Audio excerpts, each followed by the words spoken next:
Assalamualaikum dan selamat petang. Hari ini kita bersiaran langsung dari 3M Auto Workshop Kota Kinabalu, Sabah, Malaysia, yang terletak di belakang Maybank Alam Mesra.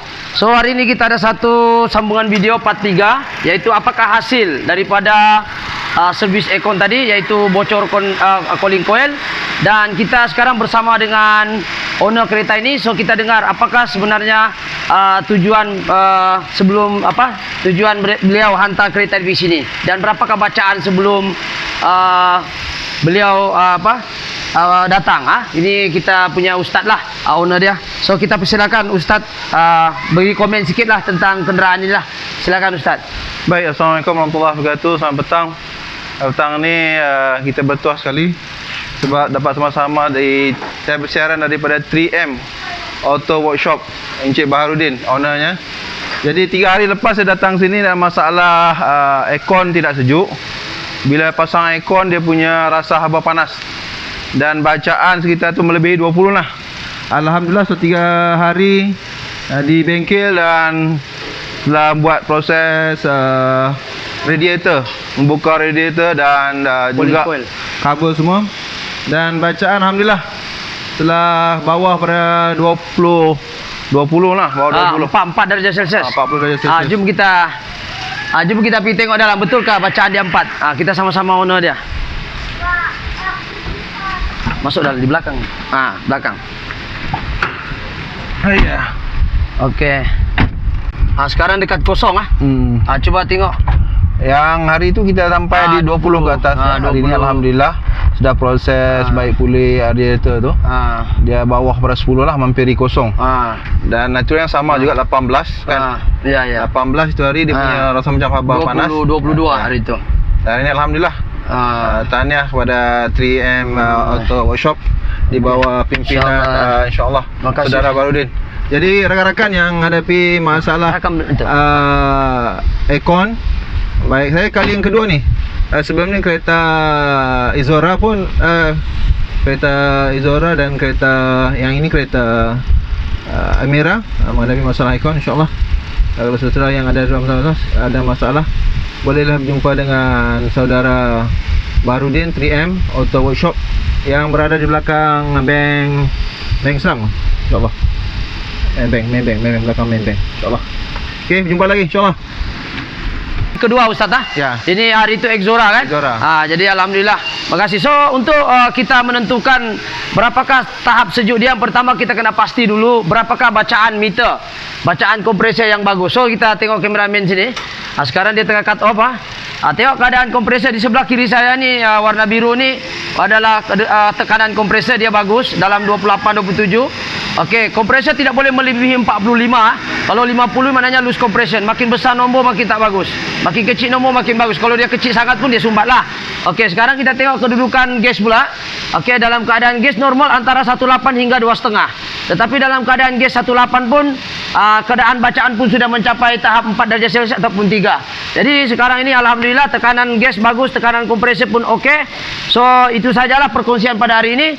Ya, semoga memberi manfaat. Jadi kepada mereka yang berada di luar ataupun baru menemui channel ini, bolehlah subscribe, like ataupun share, maupun komen komen dalam ruangan tu, komen yang membina lah. Mana tahu anda juga ada pengguna Almera ataupun mungkin juga pengguna kereta lain menghadapi masalah yang sama, yang suka sangat top up gas ni. Jangan diamalkan, cuba kenal pasti masalah dia. Sebab bila kita top up gas, ya, kita takut nanti sistem jadi hitam. Kenapa? Mungkin minyak tu mau flushing, tapi kita tambah gas, ataupun mungkin juga boleh menyebabkan pipe akan bocor sebab gas sudah ada ditambah seperti mana yang berlaku ada customer saya sebelum itu, Exora, datang sini dia taktuk dan dia tambah bacaan dia melebihi 450 PSI. Coba sini kameramen.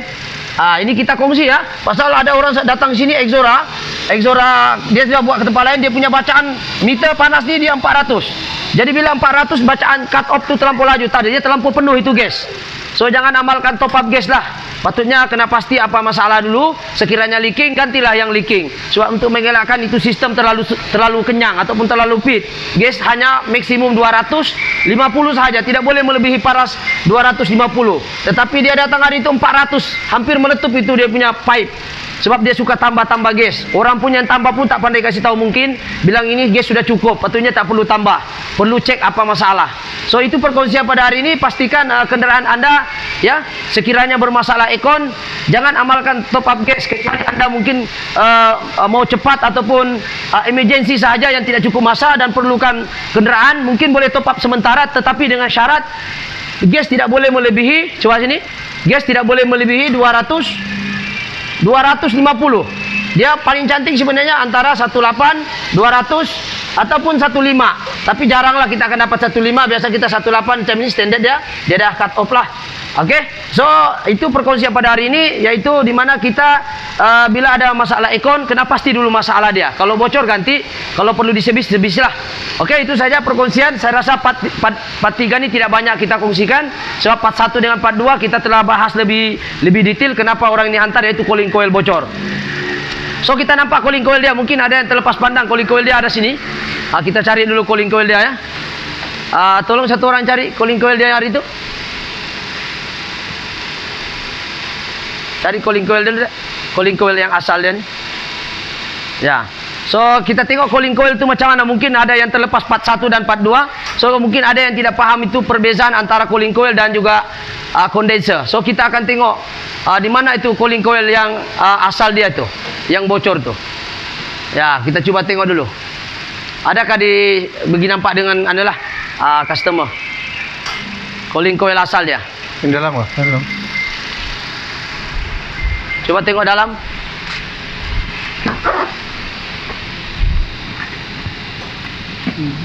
Okey, ini dia punya. Okey. Jadi ini dia punya cooling coil yang bocor. Kita dah rendam di part 2. Boleh tengok link channel saya. Di part 2 dia bocor di kawasan sini. Dia bocor. So ini yang lama punya. Ya, kalau kita nampak dia banyak bocor lah di kawasan sini. So boleh tengok kenapa dia gas pandai habis, dia bocor. So kenapa dia bocor pun kita sudah explain di part 2. Sebab part 1 ialah cara buka dashboard, part 2 adalah mengenai pasti kebocoran, dan part 3 apakah hasil selepas kita pasang balik dan kita cantum semula kondenser, cooling coil dan juga setiap item-item itulah.